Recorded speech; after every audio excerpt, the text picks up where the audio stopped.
I'm holding my little bird in place with the forked tool, and I'm just going to get rid of the bulky part of the bird's tail by folding in those corners.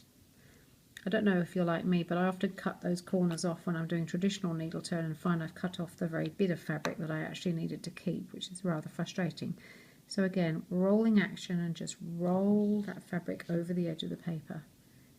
You can't go too far ahead with the glue because it does absorb into the paper, so make sure that it is right on the edge of the fabric and the paper.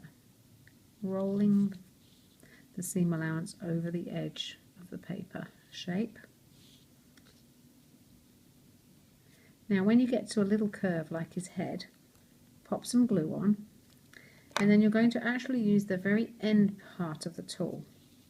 So hold him in position, and then using the end of the tool, just slightly pleat, if you like, the fabric onto that curve of his head. Then you'll just need to go ahead and do a little bit more.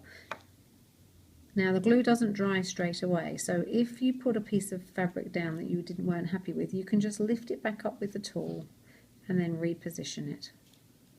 Very easy.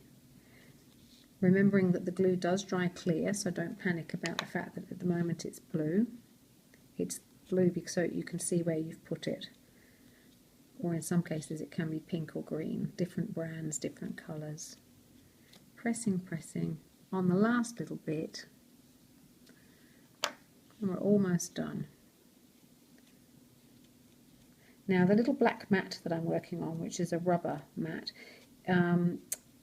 you can use an iron on it, because the next thing that I'm going to want to do is press with a hot iron this side of the bird, turn him over and press with a hot iron the other side. Can you see that little tiny thread sticking out there, which is rather annoying me? I'm going to just make sure that I've tucked it in. And there's another one there, so let's capture them all because we don't want any sticky out threads. That's better, I think. He's ready to be applied onto a background fabric.